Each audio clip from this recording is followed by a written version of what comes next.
과거 중세시대 유럽이나 이집트, 중동 지역에 대한 이야기를 듣다 보면 항상 빠지지 않고 등장하는 민족이 있습니다. 그들은 바로 유대인인데요. 이 유대인들은 평생 자기 나라도 없이 떠돌이 생활을 하다가 히틀러에 의해 학살을 당하기까지 하죠. 심지어 유대인들은 과거 유럽인들이 못 잡아먹어서 안달날 정도였고 극혐 중에 극혐으로 찍혀 있었습니다. 도대체 그들은 왜 이런 비극적인 삶을 살아야 했을까요? 유대인들의 조상은 아브라함입니다. 아브라함이 가나안 땅에 정착하면서 이곳에서 유대인들은 번성하며 풍요로운 삶을 살게 되었죠. 그런데 시간이 흘러 가나안에 기근이 들자 그들은 이집트로 이주를 하게 되었습니다. 당시 이집트를 지배하던 힉소스인들은 이주해온 유대인들에게 꽤나 잘 대해줬고 이에 유대인들은 기름진 땅에서 다시 번성하기 시작했죠.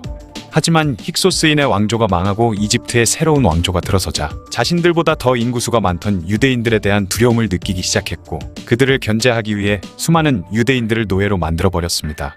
엄청난 규모의 신전들을 만들 때에도 노예였던 유대인들이 동원되었고 그렇게 이집트는 유대인들 덕분에 굉장한 발전을 할 수 있었죠. 하지만 결국 노예 생활을 견디지 못한 유대인들은 모세를 따라 이집트를 탈출하게 되었고 다시 자신들의 고향인 가나안으로 향했습니다. 가나안에 다시 정착한 유대인들은 이스라엘 왕국을 세우게 되죠. 하지만 이후 그들은 바빌로니아나 페르시아 등에 의해 정복당했고 기원전 63년에는 로마의 폼페이우스가 시리아까지 정복하자 위협을 느낀 유대인들은 로마의 동맹국이 되기로 합니다. 말이 좋아서 동맹국이지 실질적으로 로마의 지배를 받기 시작한 것이죠. 그리고 유대인들은 이때부터 전 세계로 뿔뿔이 흩어져 살기 시작했으며 먼 훗날인 1948년에 이스라엘이 건국되기 전까지 약 2500년간 전 세계를 방랑하며 살게 되죠. 그렇지만 그들은 비록 다른 나라에서 오랜 기간 동안 살아도 그 나라의 문화나 종교 등에 동화되지 않은 채 자신들만의 정체성을 지키며 살았습니다. 또한 유대교를 믿지 않는 비유대인들을 배척했으며 그렇게 서로가 옳다고 생각하는 가치와 종교, 문화, 도덕을 바탕으로 뭉친 비유대인들과 유대인은 서로 섞일 수가 없었죠. 그렇게 유대인들은 자신들의 땅이 없이 비유대인들의 땅에서 고통받으며 살기 시작했습니다. 시간이 흘러 예수가 탄생하면서 유대인들은 유럽에서의 더 극심한 차별과 고난의 삶을 살게 되죠. 유대인에게 율법과 할례는 그들의 정체성이자 목숨이나 다름없었는데요. 예수는 율법과 할례 없이도 하느님을 믿고 회개하면 누구나 하느님의 백성이 될 수 있다는 새로운 복음을 전파한 것입니다. 유대인들은 율법과 관습이 깨져가는 모습을 용납할 수 없었고 예수를 배척하고 박해하기 시작했죠. 예수를 박해하였다는 이유로 유대인들은 기독교인들에게 수많은 고통을 받기 시작한 것입니다. 그리고 콜로세움에서 맹수의 먹이가 되기도 하고 십자가에 매달린 채 화형을 당하기도 하는 등 로마에서도 초기 기독교는 엄청난 고난과 박해를 받았지만 4세기의 콘스탄티누스 1세가 밀라노 칙령을 반포한 후부터 기독교가 로마 제국과 전 세계로 퍼져나가기 시작했죠. 기독교가 유럽에 확산되면서 예수를 십자가에 못 박은 자들이라며 유대인들은 대차게 까였던 것입니다. 그렇게 기독교는 유럽 여러 나라의 국교가 되기 시작했지만 유일하게 유대인들만 자신들의 종교만을 고집하고 있었죠. 그런데 심지어 반성하는 태도도 보이지 않고 오히려 예수는 메시아가 아니라고 주장하는 유대인들이 유럽인들은 더욱더 못마땅했던 것입니다. 그렇게 유대인들은 독사, 모사꾼, 바리새인의 누룩 등으로 불렸으며 음탕하고 방탕하며 돈밖에 모르는 부패한 인간들로 규정되었죠.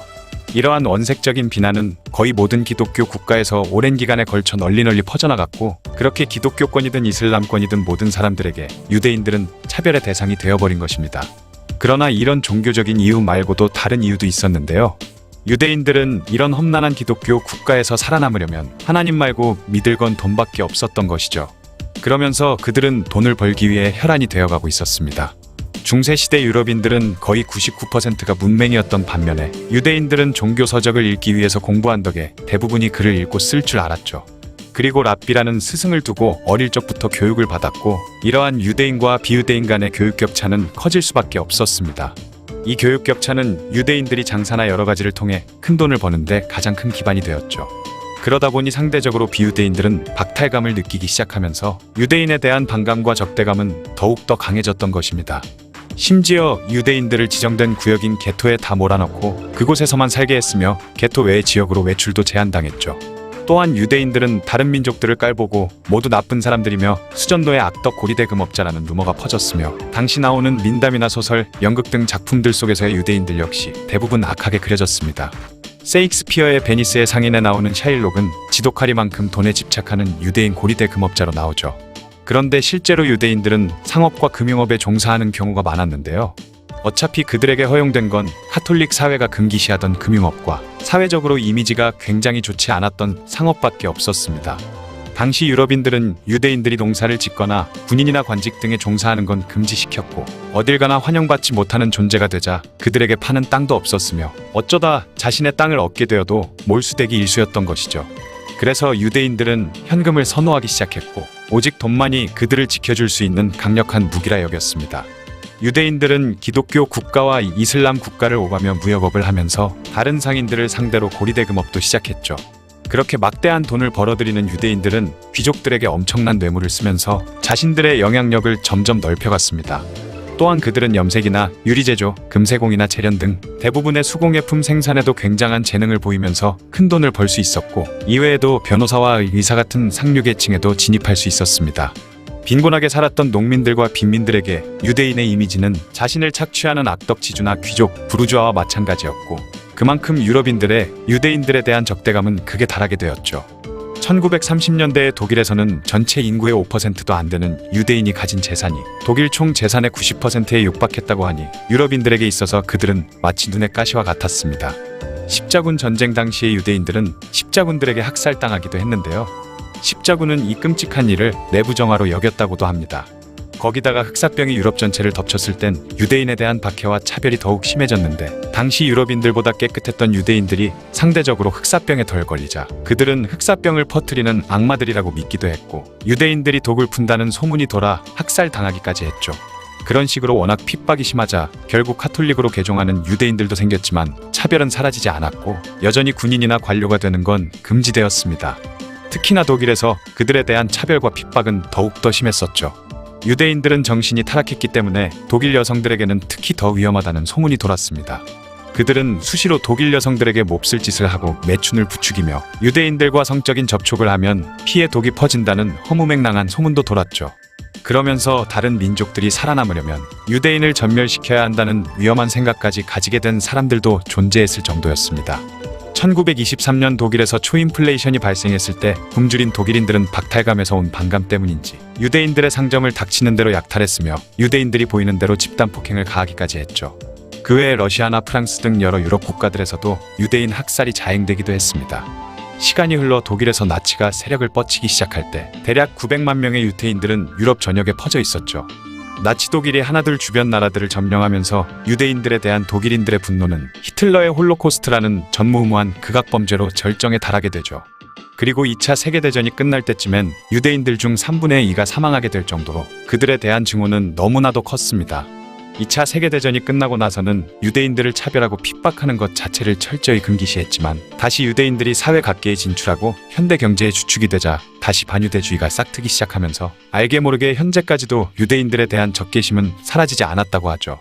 유대인들의 실현의 역사는 그들에게 강력한 생존력을 가질 수 있게 해줬고 그 강한 생존력을 바탕으로 자신들의 정체성과 공동체를 굳건히 유지하면서 수천 년 동안 이어져 온 자신들만의 교육과 철학 등이 기반이 되어 현재 경제나 문화, 사회, 정치 등 여러 분야의 주축이 되기도 했죠. 약 2500여 년간 자신들의 땅도 없이 여기저기 흩어져 살았던 유대인들은 막대한 자금력과 시온주의를 주창한 테오도르 헤르츠를 중심으로 1890년대부터 유대인들만의 독립국가 재건이라는 목표를 이루어 나가기 시작했으며 결국 1948년 5월 14일에 이스라엘의 건국을 선포했습니다. 유대인이 고난의 시기에 교육을 중단하고 모든 것을 포기했다면 현재 그들은 없을 테죠. 여태껏 잘 살기는 했지만 그들만의 땅이 없이 전 세계에 흩어져 살며 비유대인들에게 고통받으며 살아갔던 유대인에 대한 이야기였습니다. 옛날 지배층들은 자신들의 고귀한 혈통을 지키기 위해 근친혼을 하는 경우가 굉장히 많았다고 합니다. 우리나라에서는 신라시대 성골 귀족들과 고려 초기의 왕족들 간의 근친혼이 이루어졌다가 고려 말이 되어서야 그 풍습이 사라졌다고 하는데요. 서양에서도 영국과 독일, 프랑스 등의 왕가에서 근친혼이 이루어졌는데 그 중에서도 가장 유명한 가문이 바로 합스부르크 가문이죠. 오늘 이야기의 주인공은 유럽에서 가장 오래되고 가장 광범위한 영토를 갖고 있던 왕가 중 하나였지만 순수혈통을 지키겠다며 근친혼을 고집하다 몰락의 길을 걷게 된 합스부르크 가문입니다. 합스부르크 가문은 10세기까지만 해도 알프스 산맥 근처에 있던 시골 귀족 가문에 불과했습니다.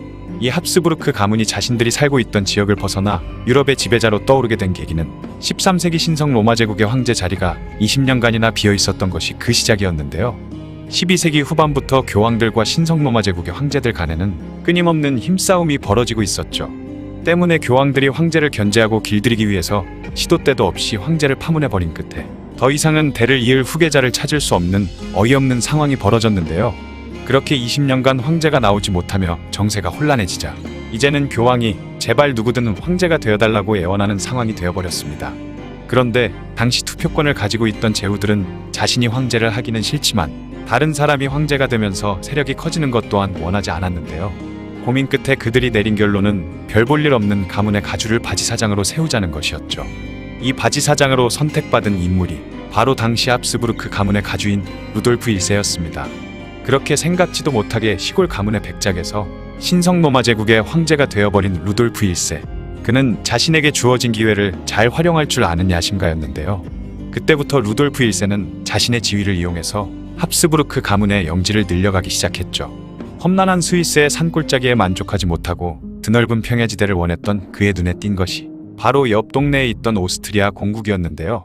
루돌프 1세는 황제라는 자신의 지위를 비롯해 온갖 수단을 동원하며 오스트리아 공국과의 전쟁에서 승리했고 마침내 1278년 오스트리아 공국과 형제국인 슈타이어마르크 공국까지 차지하게 됩니다.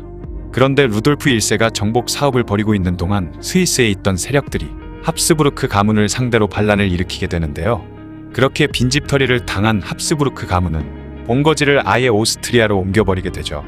이후 합스부르크 가문은 다른 나라의 권력자 가문들과 정략 결혼으로 맺어지면서 계속해서 세력을 늘려가기 시작했는데요. 그 결과 1363년 무렵에는 오스트리아와 스위스를 비롯한 독일 남동부 일대가 합스부르크 가문의 영토가 되었다고 합니다. 그렇게 점점 힘을 키워가던 합스부르크 가문은 막시밀리안 1세 시절 스페인 왕국과 헝가리 왕국 그리고 크로아티아 왕국 등과 혼인 동맹을 맺게 되죠. 그런데 마치 약속이라도 한 듯 합스부르크 가문과 동맹을 맺었던 이들 가문의 대가 모두 끊겨버리면서 그 가문들의 영토가 모조리 합스부르크에 소속이 되어버렸는데요. 그렇게 뜻밖의 행운을 맞은 합스부르크 가문이 성장한 끝에 16세기 카를 5세가 스페인의 왕위에 오르면서 마침내 스페인의 합스부르크 왕가가 시작됩니다. 그런데 좋은 일이 있으면 꼭 나쁜 일도 같이 따라오기 마련이죠. 카를 5세가 왕위에서 물러난 이후 합스부르크 가문은 두 개로 나누어져 버리게 되는데요. 카를 5세가 중부 유럽 영토의 자기를 포함한 신성 로마 제국의 재위는 자신의 동생 페르디난트 1세에게 넘겨주고 나머지 전부를 아들인 펠리페 2세에게 각각 나누어졌기 때문이죠. 그때부터 합스부르크 왕가는 오스트리아의 합스부르크 왕가와 스페인의 합스부르크 왕가 둘로 나누어지게 됩니다. 오스트리아의 합스부르크 왕가는 머지않은 1700년에 멸망했지만 스페인 합스부르크 왕가는 이후로도 200년간이나 이어지게 되는데요. 결국에는 스페인 합스부르크 왕조 또한 마지막을 맞이하게 되는데 특이한 점은 그들이 멸망한 이유가 다른 왕조들처럼 혁명이나 외부의 침략 등이 아닌 자신들끼리 수십 수백 년간 반복한 근친혼 때문이라는 것이죠. 근친혼을 계속하게 되면 유전병과 기형이 대를 이어서 나타난다는 사실은 이미 과학적으로 밝혀진 바 있습니다. 삼촌과 조카가 결혼하는 등의 계족보 관계가 계속 이어지면서 유전적 결함이 쌓이며 유전병을 가진 후손들이 늘어나기 시작했는데요. 그들 가문의 유전병 특징이라고 할 수 있는 것은 바로 주걱턱이었죠. 그래서 과거에는 주걱턱을 가리키는 용어가 합스부르크 턱이었을 정도였다고 합니다. 합스부르크 가문 소속의 수많은 인물들의 초상화를 살펴본 결과 주걱턱 유전병의 시작은 신성로마 제국의 황제였던 막시밀리안 1세였던 것으로 짐작된다고 하는데요. 사실 기록을 살펴보면 막시밀리안 1세는 근친혼을 하지 않았지만 그의 선조들의 계속된 근친혼 때문에 그가 주걱턱 저주의 첫 번째 희생양이 되고 만 것이죠. 막시밀리안의 아들 카를 5세는 잘생긴 외모 덕분에 미남왕이라는 별명까지 생겼지만 안타깝게도 그 역시 주걱턱의 저주를 피해 갈 수는 없었는데요. 신성로마 제국의 황제이자 헝가리의 왕이었던 루돌프 2세는 합스부르크 가문 사람 중에서도 유전병의 가장 큰 희생양이라 불린다고 하죠. 루돌프 2세는 주걱턱 외에도 어린 시절부터 심각한 우울증에까지 시달렸는데요. 그의 유전병 기형 증세가 특히나 심했던 이유는 바로 그의 아버지와 어머니가 모두 합스부르크의 자손이었기 때문이라고 하죠. 16세기 스페인을 당대 세계 최강으로 만든 펠리페 2세도 주걱턱을 피하지는 못했습니다. 그가 성인이 된 후에는 수염으로 턱을 잘 가리고 다녀 그 사실을 알지 못하는 사람도 많았다고 하지만 어린 시절 초상화 속 그의 턱을 보면 펠리페 2세가 합스부르크 가문 사람이라는 사실을 바로 알 수 있다고 하죠. 펠리페 2세의 손자인 펠리페 4세대에 와서는 주걱턱이 너무 심해져서 턱이 제대로 다물어지지 않을 지경이었다고 하는데요. 그래서 펠리페 4세는 평소에도 항상 침을 흘리고 있었고 음식조차 제대로 넘기지 못해 시름시름 앓다가 죽었다고 합니다. 게다가 펠리페 4세는 생전에 2번 결혼해서 13명의 자식을 얻었는데 그 중에서 10살을 넘기는 아이는 고작 3명뿐이었다고 하죠. 그 3명의 아이 중 막내가 바로 스페인 합스부르크 왕조의 마지막 왕 카를로스 2세였는데요. 그는 세대를 거듭한 근친혼으로 인한 부작용을 몰아서 받은 탓에 그야말로 심각한 상태였다고 하죠. 턱뼈가 비정상적으로 커지는 바람에 입을 제대로 다물 수 없었으며 그 때문에 침을 자주 흘리고 음식을 제대로 씹지도 못했습니다. 게다가 35세에 탈모가 와서 대머리가 되었고 상체에 비해서 하체가 지나치게 가늘고 짧았다고 하는데요. 그래서 다리가 상체의 무게를 견디지 못해서 제대로 서 있기조차 힘들어 다리를 절고 다녔다고 하죠. 엎친 데 덮친 격으로 뇌기능이 일시적으로 마비되는 발작 증세를 자주 일으키는 데다 지능까지 낮았기 때문에 그녀의 어머니 마리아나가 대신 나라를 맡아서 다스렸다고 합니다. 그리고 카를로스 2세는 2번이나 결혼했지만 자식을 얻지 못했는데 학자들은 그가 유전병으로 인해 정자가 없는 무정자증을 앓고 있었다고 예측하고 있죠. 그렇게 카를로스 2세를 끝으로 합스부르크 가문은 역사 속에서 영원히 사라지게 됩니다. 여담으로 프랑스의 유명한 왕비 마리 앙투아네트도 오스트리아 합스부르크 가문의 피를 이어받았다고 하는데요. 그래서 그녀는 하얗고 고운 피부에 탐스러운 금발머리를 가진 미인이었지만 그녀 또한 주걱턱의 저주를 피하지는 못했다고 하니 근친혼이 얼마나 무서운 부작용을 낳게 되는지 알 수 있죠. 지금까지 근친혼을 반복하다 자신의 후손들을 지옥에 빠뜨려버린 합스부르크 가문의 이야기였습니다. 이탈리아의 유명한 도시 피렌체는 중세 시절 건축과 예술로 이름을 알린 르네상스의 본고장이죠. 이곳은 매년 수백만 명이 넘는 관광객을 끌어모으고 있으며 1982년에는 유네스코 세계유산으로 선정되기도 했는데요. 이렇게 피렌체가 문화와 예술의 도시로 성장하는데 가장 큰 도움을 준 가문이 하나 있었는데 바로 오늘 이야기의 주인공인 메디치 가문입니다. 메디치 가문은 1230년 기록에 처음 등장하기 때문에 그 이전의 행적을 알 수는 없지만 피렌체 북쪽의 농업 지방인 무겔로에서 피렌체로 이주해온 것으로 짐작되는데요. 고리 대금업으로 가문의 사업을 시작한 메디치 가문은 큰 성공을 거두며 부유한 은행업자로 성장하게 되죠. 당시 메디치 은행은 유럽을 통틀어서 가장 부유하고 훌륭한 은행이었다고 하는데요. 그 덕분에 한동안 메디치 가문은 유럽에서 가장 부유한 가문으로 평가받기도 했죠. 부유한 자본력을 바탕으로 메디치가는 피렌체에서 정치적으로도 영향을 끼치기 시작하면서 자연스럽게 유럽의 귀족 사회에 합류하게 됐으며 프랑스 국왕 루이 11세로부터 높은 평가를 받아 문장을 수여받기도 했죠. 마침내 1434년 코시모 대 메디치라는 사람이 비공식적인 국가원수 자리를 인계받으며 메디치 가문은 사실상 피렌체 공화국의 실권자로 떠오르게 되었습니다. 코시모와 그의 아버지 조반니 디비치는 자신들의 기반을 확실히 다지기 위해 은행업과 제조업으로 벌어들인 가문의 재산으로 예술과 문화, 교회를 후원하기 시작했는데요. 당시 피렌체 시민들의 절반 정도가 메디치 가문의 경영지점에 고용되어 일했을 정도였다고 하니 도시 안에서만큼은 그야말로 왕족과 같은 영향력을 가졌을 것으로 짐작되죠. 코시모의 아들 피에로가 정권을 잡은 5년 동안은 그가 예술 후원 사업에 별로 흥미를 갖지 않았기 때문에 한동안 피렌체에 대한 메디치 가문의 지배력이 약해진 적도 있었는데요.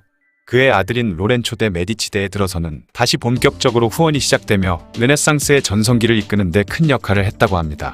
당시 피렌체에서는 11월이 되면 몇몇 별장에서 플라톤의 생일을 기념하는 축제가 열렸는데 이 중에서도 학자와 작가, 예술가들이 많이 참여하는 곳에는 로렌초의 모습을 쉽게 볼 수 있을 정도로 그는 문화예술에 많은 관심을 보였다고 하죠.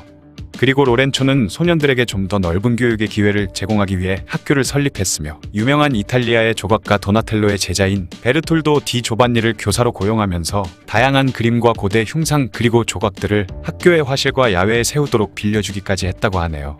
로렌초는 학교를 세우면서 도메니코 기를란다요라는 화가에게 재능이 뛰어난 학생들을 추천받았는데 이때 그의 추천을 받아 입학한 것이 바로 르네상스를 대표하는 거장인 미켈란젤로라고 합니다. 로렌초, 미켈란젤로와 관련된 재미있는 일화가 있다고 하는데요. 어느 날 로렌초는 미켈란젤로가 난생 처음으로 조각칼을 쥐고 대리석 작업을 하는 것을 보게 되었습니다. 당시 미켈란젤로는 노인의 얼굴을 조각하고 있었는데 그의 조각 실력을 본 로렌초는 크게 감탄했다고 하죠. 하지만 아직 경험이 부족한 미켈란젤로는 그저 자신의 상상대로만 조각을 했기 때문에 이를 본 로렌초가 노인들은 이빨이 그토록 온전하기 힘들다는 점을 지적했다고 하는데요. 로렌초가 자리를 뜨자마자 미켈란젤로는 조각상의 이빨 중 하나를 부쉈다고 하죠. 그리고 조각상의 잇몸 부분을 파내 마치 이가 빠진 것처럼 보이게 만들고는 로렌초가 다시 오기만을 기다렸다고 합니다. 잠시 후 그 모습을 본 로렌초는 미켈란젤로의 순진함과 뛰어난 기술에 크게 웃었다고 하네요. 얼마 후 로렌초는 미켈란젤로의 아버지인 로도비코에게 부탁해 미켈란젤로를 양자로 삼았다고 합니다. 그때부터 로렌초는 미켈란젤로를 메디치 가문의 사람으로 대하면서 고귀한 손님들과 만남을 가질 수 있도록 했고, 미켈란젤로에게 자신의 비서의 역할을 맡기면서 4년 동안 곁에 머물게 했다고 하네요. 로렌초는 작가와 학자들을 후원하는 한편 귀한 책이나 원고들을 수집하기도 했다고 하죠. 그리고 책 사냥꾼이라 불리는 사람들을 고용해 사라질 위험에 처해 있는 책이나 원고들을 찾아오게 했는데, 당시 그가 가져온 200권이 넘는 그리스 작품들에서는 그 절반이 존재 여부조차 세상에 알려지지 않았던 것들도 있었다고 합니다. 그는 이외에도 사파가와 서기들을 고용하면서 원고의 사본을 만들어 도시 안팎의 여러 공공시설, 도서관의 복사본을 제공했다고 하죠. 1472년에는 피사 대학을 토스카나의 주요 대학으로 지정하면서 매년 12,000플로린의 돈을 기부하기도 했는데요. 비록 로렌초가 예술품을 수집하는 것을 좋아하기는 했지만 그보다는 예술가들을 도와주는 편이 더 많았다고 합니다. 직접 도와주지 못하는 경우에는 피렌체의 후원자들에게 주문을 많이 받도록 중간에서 주선해 주거나 다른 곳으로부터 일거리를 구할 수 있도록 도와주기도 했다고 하죠. 그는 베로키오의 제자 레오나르도 다빈치의 재능에도 관심을 가져 밀라노의 로도비코 스포르차 공작에게 다빈치를 추천해 주기도 했다고 하네요. 로렌초는 예술품 수집 또는 예술가를 지원하거나 조언하는 것 이외에도 다양한 시를 직접 써보기도 하는 등 예술에 큰 관심을 보였다고 합니다. 그렇게 메디치 가문은 15세기에서 18세기까지 르네상스 예술의 대표적인 후원자의 역할을 했죠. 그들은 르네상스 시대의 미술과 조각, 건축, 시, 문학, 그리고 인문학과 철학, 과학, 음악에 두루 영향을 줬는데, 메디치 가문의 후원을 받아 탄생한 대표적인 작품 중 하나가 바로 보티첼리의 비너스의 탄생이라고 합니다. 이들이 배출한 대표적인 인물로는 보티첼리와 라파엘로, 미켈란젤로, 레오나르도 다빈치, 그리고 마키아벨리와 도나텔로, 갈릴레오 갈릴레이 등이 있다고 하네요. 메디치 가문은 그들이 만든 대부분의 작품들의 후원을 아끼지 않으며 그들이 예술활동에만 집중할 수 있게 만들어줬다고 하죠. 그 결과 메디치 가문의 영향력에 있는 피렌체는 현재 도시 전 지역이 유네스코 세계문화유산으로 지정되었습니다. 그리고 가문의 마지막 후계자인 안나 마리아 데 메디치가 죽은 지 276년이 지난 지금까지도 메디치 가문은 피렌체를 넘어 전 세계 예술에 영향력을 끼치는 곳으로 남아있다고 하네요. 지금까지 인류 역사상 최고의 가문 중 하나라 불리는 메디치 가문의 이야기였습니다. 1815년 6월 벨기에의 브뤼셀에서 남쪽 워털루에서는 나폴레옹이 이끄는 프랑스군과 웰링턴 장군이 이끄는 영국군이 최후의 전투에 임하고 있었습니다. 이 전투의 승패에 따라 유럽의 판도가 갈릴 정도로 매우 중요한 전투였기 때문에 모든 유럽의 이목은 이곳에 집중되어 있었죠. 게다가 런던 증권거래소에서는 수많은 투자자들이 이 전투의 결과를 초조하게 기다리고 있었습니다. 만약 영국이 이기게 되면 투자한 영국 국채로 인해 돈벼락을 맞지만, 지게 된다면 투자한 국채는 휴지 조각이 돼버렸기 때문이죠.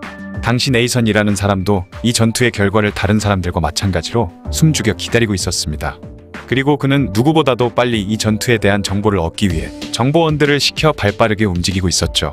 이날 저녁이 되자 프랑스군의 패색이 짙어졌습니다. 영국이 전투에서 승리한 것이었죠. 그러자 그곳에 파견되어 있던 네이선의 정보원은 급하게 런던으로 향했고, 다음 날 새벽이 되어서야 네이선은 정보원이 보낸 편지를 볼 수 있었습니다. 편지를 확인한 그는 런던의 증권 거래소로 달려가 영국의 국채를 팔아치우기 시작했죠. 네이선의 이런 모습에 영국이 졌다고 생각한 다른 투자자들도 조금이라도 손해를 덜 보려고 앞다투어 영국 국채를 팔아버리기 시작했습니다. 순식간에 어마어마하게 많은 양의 영국의 국채가 나왔기 때문에 이전 금액의 5% 정도밖에 안 되는 가격이 되어버렸죠. 이 모습을 잠자코 구경하던 네이선은 헐값이 되어버린 국채를 다시 모조리 사들이기 시작했습니다. 모든 투자자들이 어리둥절해 있을 때 영국 정부는 공식적으로 승전보를 전했고, 그렇게 영국 국채의 가격은 엄청나게 치솟아 버린 것이죠. 네이선은 이때 영국 국채로 20배의 차익을 챙겼다고 합니다. 이 남자의 이름은 네이선 로스차일드로 이때 엄청난 거액을 벌면서 자신의 가문이 세계적으로 최고의 갑부 가문이 되는데 밑거름이 되었죠. 오늘은 이 로스차일드 가문에 대한 이야기를 해볼까 합니다. 방금 말한 이 워털루 전투로 인해 네이선이 엄청난 돈을 번 사건은 거짓이라는 주장도 있긴 한데요. 로스차일드 가문을 이야기할 때 빠져서는 안 되는 이야기가 되어버렸죠. 이 가문의 총 재산은 무려 6경원에 달한다는 소문이 있을 만큼 어마어마한 재산이 있을 것이라 추정이 되는데, 워낙 베일에 쌓여있는 가문이라서 정확한 가문의 재산은 알 수 없다고 합니다. 심지어 그들은 JP모건과 골드먼삭스의 대주주로 알려져 있으며 이들의 영향력이 어느 정도인지 현재까지도 잘 모른다고 하죠. 독일계의 유대인 가문이던 로스차일드는 18세기 초까지만 해도 별로 인지도도 없고 존재감도 없던 가문이었죠. 하지만 1744년 마이어 암쉘 로스차일드가 태어난 뒤로 360도 바뀌어 전 세계를 호령하는 가문이 되었습니다. 마이어 암쉘 로스차일드는 독일 프랑크푸르트의 유대인 전용 주거지역이던 게토라는 곳에서 태어났습니다. 그곳의 환경은 열악하기 짝이 없었는데요. 게토에서 고물상과 환전상을 하던 그는 프로이센의 프리드리 대왕과 거래를 트면서 돈을 벌어들이기 시작하죠. 마이어의 성실함과 똑부러지는 일처리 능력을 마음에 들어한 프리드리 대왕은 그에게 장부 관리를 맡겼습니다. 하지만 얼마 안가 프로이센은 나폴레옹의 프랑스군과의 전투에서 패했고 프리드리 대왕은 나폴레옹을 피해 외국으로 도망을 쳤죠. 이때 마이어는 프리드리 대왕의 재산을 철저히 숨겨놓은 채 자신의 재산은 프랑스에 의해 몰수되어 버린 것입니다. 그러나 훗날 다시 돌아온 프리드리 대왕에게 숨겨놓았던 재산을 동전 한 입까지 빠짐없이 돌려주자 그의 진실함과 정성에 감동한 대왕은 그를 가문의 재산 관리를 시키기에 이르렀죠. 이 무렵 마이어는 은행을 설립해 떼돈을 벌기 시작했습니다. 자신의 재산은 모두 잃더라도 고객인 프리드리 대왕의 재산을 지켜준 것이 소문이나 마이어의 고객들은 귀족들과 왕족들이었는데요. 그는 죽는 한이 있더라도 자신에게 이익을 주거나 은혜를 베푼 사람들을 배반하지 않았기 때문에 당시 왕족과 귀족들에게 신뢰를 얻을 수 있었죠. 마이어는 이때부터 5 아들들을 다른 외국으로 보내 다국적 금융업을 해야겠다고 마음먹었습니다. 또한 비록 현재 열악한 환경인 게토에 살고 있지만 그의 5 아들들에게는 귀족 사회의 사교술과 처세술을 가르쳤는데요. 장차 그들이 상대해야 할 고객은 높은 상류층 귀족들과 지도자들이었기 때문이었습니다.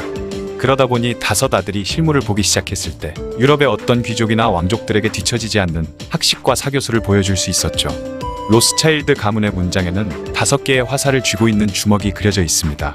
이 화살들은 5 아들들을 상징하는 것이죠. 그리고 라틴어로 협조, 완전, 근면이라고 적혀 있는데요. 하나의 화살은 쉽게 부러뜨릴 수 있지만 5개의 화살은 부러뜨리기 힘들기 때문에 오형제가 하나로 뭉치면 결코 부러지지 않는다는 의미라고 합니다. 이 오형제들은 훗날 신속한 정보력과 형제 간의 강력한 결속력으로 19세기 유럽의 돈줄을 거머쥐게 되죠. 아무튼 마이어는 당시 유럽 경제의 핵심부였던 독일 프랑크푸르트, 영국 런던, 프랑스 파리, 오스트리아 빈, 이탈리아 나폴리에 5 아들들을 보내 로스차일드 은행을 설립하게 됩니다. 그렇게 로스차일드의 금융제국이 완성된 것이죠. 그들은 유럽의 왕족과 귀족들의 예금과 재산 등을 관리했으며 강한 신뢰와 왕족 귀족들의 명성, 권위를 밑바탕 삼아 점점 세력을 불려나가기 시작했습니다. 그리고 왕실이나 귀족, 대부호 가문들과 결혼하며 가문의 부와 명성을 쌓아갔죠. 로스차일드 가문은 프랑크푸르트, 파리, 런던, 빈, 나폴리로 이어지는 정보망을 구축함과 동시에 유럽 각지에도 수많은 정보원들을 보내 각국의 정보보다도 더 신속하고 정확한 정보를 얻을 수 있었으며 이 정보들 덕분에 엄청난 돈을 벌어들일 수 있었습니다. 처음 이야기한 워털루 전투에서도 다른 누구보다 빠른 정보 덕분에 영국 국채를 사들여 막대한 돈을 벌 수 있었던 것이죠. 그들은 금융업 외에도 다이아몬드, 와인, 미술품 등에도 투자를 아끼지 않았으며 철도의 시대가 열렸을 때는 유럽의 철도 사업에 막대한 자금을 대기도 했고 광산업과 철강 재련업에도 진출했습니다. 로스차일드 가문이 인수한 와인 공장에서 생산하는 와인, 샤토 무통 로실드와 샤토 라피트 로실드는 한 병에 수백만 원이나 할 만큼 최상급 와인으로 꼽힌다고 합니다. 여기서 로스차일드를 프랑스어로 발음하면 로실드라고 하죠. 또한 프랑스 루브르 박물관에는 로스차일드 가문이 기증한 미술품을 전시하는 로스차일드 홀이 있을 정도라고 합니다. 그리고 그들은 미국의 남북전쟁, 크림전쟁, 프랑스 프로이센 전쟁 때에도 전쟁 자금을 대기도 했을 정도로 로스차일드 가문이 전 세계에 끼치는 영향력은 엄청났습니다. 그리고 세계의 금광들을 사들인 로스차일드는 국제 금 가격을 마음대로 쥐락펴락하면서 각국의 화폐 발행과 금 가격 등 중요 결정권을 그들이 주도하기도 했죠. 거기다가 영국에서 수에즈 운하를 사들일 때도 엄청난 자금을 댔고 2차 세계대전 이후 이스라엘 건국을 뒤에서 돕기도 했죠. 콜롬비아 대학의 사이먼 샤머 교수가 만든 책 2명의 로스차일드와 이스라엘에 따르면 이스라엘 영토의 80% 이상이 에드몽 로스차일드가 사준 땅이었다고 합니다. 에드몽은 마이어 암쉘 로스차일드의 오형제 중 프랑스 파리로 갔던 막내 제임스의 아들이었죠. 1차 세계대전 당시 영국은 패배 직전까지 갈 정도로 전황이 불리해지자 미국을 참전시키기 위해 영국 외무장관 아서 벨푸어는 비밀리에 라이언을 로스차일드와 만나 전쟁 후에 유대인이 팔레스타인의 국가를 건설하는 것을 약속했고 당시 영국 내 유대인들의 대표작격이던 월터 로스차일드 경에게도 팔레스타인에 유대인의 민족적 고향을 세우는 것에 대하여 지지를 표하며 이를 성취하는 데 최선의 노력을 기울이겠다는 편지까지 보냈습니다. 이것이 바로 벨푸어 선언인데요. 그렇게 로스차일드 가문에서는 막대한 돈을 들여 미국 정부의 로비와 압박을 가해 미국이 1차 세계대전에 참여하게 되고 훗날 이스라엘 건국을 지지하는 데 큰 역할을 하기도 했습니다. 다만 이미 영국은 1915년에 1차 세계대전이 끝나면 팔레스타인의 독립을 보장한다는 내용의 맥마은 서한을 아랍권에 전달했던 것이죠. 이는 결국 팔레스타인의 비극으로 이어지게 됩니다. 이후 시간이 흘러 히틀러가 나타나 2차 세계대전이 발발하면서 이는 로스차일드 가문에는 최악이 되었죠. 히틀러가 점령한 오스트리아 빈에 있었던 로스차일드 가문의 사람들은 전 재산을 빼앗겼고 감옥에 갇혔다가 겨우 목숨만 부지한 채 추방되었습니다. 에드몽, 로벨, 앙리 로스차일드 역시 프랑스 국적을 박탈당하고 전 재산을 몰수당한 뒤 추방당했죠. 하지만 프랑스 로스차일드 외가 가문은 대부분 수용소로 끌려가 죽음을 맞게 되었습니다. 이렇게 나치에게 엄청난 피해를 받은 로스차일드 가문은 2차 세계대전이 끝나자 철저히 베일에 쌓인 생활을 시작하는데요. 그래서인지 로스차일드 은행과 본사 건물 외부에는 명패조차 달지 않았으며 가문의 재산은 비밀로 묻어도 아무도 그 실체를 모른다고 하죠. 마이어, 암셸 로스차일드는 유언을 통해 가족에게만 은행 및 여러 사업의 중요 임무를 맡기고 재산이 외부로 유출되는 것을 막아야 하며 가문의 재산 규모가 외부에 알려지지 않도록 해야 한다고 했습니다. 또한 상속을 할 때 변호사마저 개입을 하지 못하게 하고 집안의 장자가 가업을 이어받으라고 당부했다고 하죠. 이후 은행의 요직은 로스차일드 가문의 사람만 맡았고 친족끼리 결혼해 재산이 외부로 유출되는 것을 방지했습니다. 그러다 보니 현재까지도 로스차일드 가문의 재산 규모가 정확히 얼마인지 알려진 게 없다고 하죠. 하지만 유대인 자본의 비밀주의, 로스차일드의 정치적, 경제적 영향력 등으로 인해 수많은 사람들의 억측과 오해를 불러일으키기에 충분했습니다. 프리메이슨이나 일루미나티와 같은 비밀결사 단체도 이들이 만들었다고 하기도 했고 국제 정치와 경제를 어두운 곳에서 자신들 마음대로 통제하고 조종한다고 하기도 하죠. 거기다가 전 세계에서 발생하는 분쟁과 전쟁들은 로스차일드 가문이 자신들의 이익을 위해 일부러 일으킨 것이라는 이야기가 나돌기도 했습니다. 그러다 보니 현재까지도 로스차일드에 관한 추측과 음모론이 끊이지 않고 있죠. 현재 로스차일드 가문의 사업은 과거에 비해서는 많이 규모가 작아지긴 했지만 여전히 엄청난 규모입니다. 지금도 금융업과 주식, 농업, 광업, 서비스업, 와인 등 다양한 사업들을 이어나가고 있죠. 로스차일드 가문은 유엔을 비롯해 국제통화기금 IMF, 국제결제은행 BIS, 세계은행이라고도 불리는 국제부흥개발은행 IBRD 등 현재도 존재하는 국제금융기구들이 모두 로스차일드 가문의 작품이라고 합니다. 정보가 돈이 된다는 사실을 여실히 보여준 사례라고도 할 수 있을 것 같네요. 베일에 쌓여있는 세계 최고의 갑부 가문, 로스차일드 가문에 대한 이야기였습니다. 이집트 남부와 수단 북부의 국경지대에는 어떤 나라도 가지려 하지 않는 땅, 비르타윌이 있습니다. 면적이 무려 2000km로 제주도보다 넓은 땅이지만 누구도 이곳에 소유권을 주장하지 않게 된 이유는 바로 영국 때문이라고 하는데요. 대체 영국이 또 무슨 짓을 저질렀길래 이런 곳이 생겨나게 된 것인지 지금부터 함께 보시죠. 앞에서 말했듯 비르타윌은 현재 어느 나라에도 속하지 않은 땅이라고 합니다. 그런데 비르타윌의 바로 옆에 있는 할라이브 지역은 비르타윌과 달리 이집트와 수단 두 나라가 서로 자기의 영토라고 주장하고 있죠. 이런 분쟁이 생겨난 것은 바로 이 지역을 식민지배하던 영국 때문이라고 합니다. 이집트와 수단을 보호령으로 식민지배하던 영국은 1899년 북위 22도에 선을 그어서 두 나라의 국경을 정했죠. 그 결과 비르타윌은 수단에 그리고 할라이브는 이집트에 속하게 되었습니다. 그런데 1902년이 되자 영국은 할라이브 지역에 사는 부족민들을 통제하는데 이집트인들보다는 수단의 총독이 더 적합하다는 판단을 내리고는 비르타윌은 이집트에 그리고 할라이브는 수단에 속하도록 두 지역의 소속을 바꿔버렸는데요. 하지만 이집트와 수단은 영국의 식민지배에서 벗어난 직후부터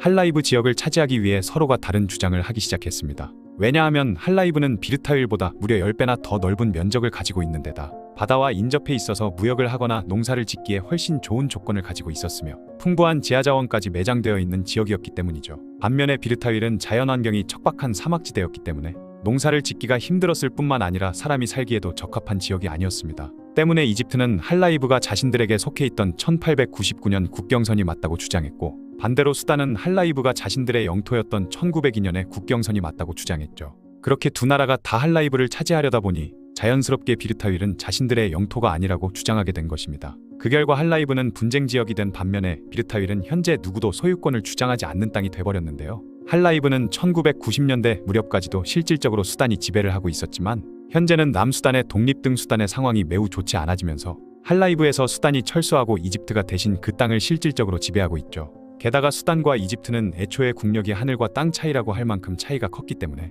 이집트는 그 점을 최대한 이용해서 할라이브 지역에 사는 주민들에게 이집트의 다른 지역과 똑같은 복지 정책을 펼치면서 할라이브를 자신들의 영토로 만들기 위한 굳히기에 들어간 상황이라고 합니다. 한편 비르타윌의 소유권을 주장하는 나라가 없다 보니 엉뚱한 사람들이 비르타윌을 자신의 땅이라 주장하는 일이 생겼죠. 2022년 1월 기준으로 미국인 3명과 한국인 1명이 비르타윌의 소유권을 가지려 경쟁 중인데 그들 중 가장 유명한 인물이 바로 비르타윌의 북수단 왕국을 만들려고 하는 제레미야 히튼입니다. 미국의 버지니아주에 살고 있던 제레미야 히튼은 자신의 딸 에밀리 히튼이 매년 생일 때마다 공주가 되고 싶다는 소원을 빌자 정말로 자신의 딸을 공주로 만들어주겠다는 결심을 하게 되죠. 제레미야 히튼은 국제법 변호사를 찾아가 어떻게 하면 자신의 딸을 공주로 만들 수 있냐고 진지하게 물었고 변호사는 어떤 나라에도 속하지 않은 땅을 찾아서 그곳에 나라를 세우고 딸을 공주로 만들면 된다고 답해줬습니다. 이후 제레미야 히튼은 수단과 이집트 사이에 있는 사막 속에서 비르타윌을 찾아냈고 2014년 그곳에 북수단 왕국을 세웠음을 선포했죠. 그리고 제레미야 히튼은 에밀리의 7살 생일날 약속대로 딸에게 공주의 자귀를 내린 후 에밀리의 친구들에게 딸을 북수단 왕국의 공주로 불러달라는 부탁을 했다고 하네요. 비록 시작은 딸의 소원을 들어주기 위해서였지만 이후로도 제레미야 히튼은 북수단 왕국을 실제 국가로 만들기 위해 계속 노력했죠.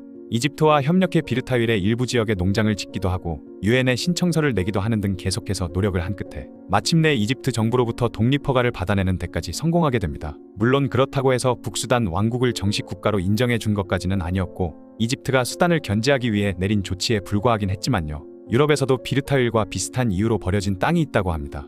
바로 세르비아와 크로아티아 사이에 있는 리벌랜드라는 지역이죠. 세르비아와 크로아티아는 수백 년간 두 나라 사이에 흐르는 다뉴브 강을 국경으로 삼고 있었는데 19세기가 되었을 때 구불구불한 다뉴브 강의 모양이 배가 다니기에는 불편하다는 이유로 이곳에 수로를 직선으로 바꾸는 공사가 있었다고 합니다. 기존에 구불구불했던 다뉴브 강을 기준으로 국경을 나누면 크로아티아에 더 유리했기 때문에 크로아티아는 기존의 다뉴브 강 모양 그대로 국경을 유지해야 한다는 주장을 했고 세르비아는 직선으로 바뀐 현재의 강을 국경으로 정해야 한다며 싸우고 있죠. 그러다 보니 앞에서 말한 리벌랜드의 경우 세르비아와 크로아티아 중 어떤 나라의 영토에도 포함이 되지 않는 상황이 되어버렸습니다. 만약 크로아티아가 리벌랜드의 소유권을 주장하려면 세르비아의 말대로 직선으로 바뀐 국경을 따라야 하고 세르비아가 리벌랜드의 소유권을 주장하려면 기존의 구불구불한 강 모양을 국경이라고 해야 앞뒤가 맞게 되는데 그렇게 하면 서로 손해가 커지는 상황이기 때문에 두 나라 중 어떤 곳도 저 땅을 자신들의 영토라 주장하지 않고 있는 상황이죠. 그러다 보니 이 땅에도 앞에서 말한 제레미야 히튼 같은 사람이 나타났습니다. 체코의 정치인 비트 예드리티카가라는 사람이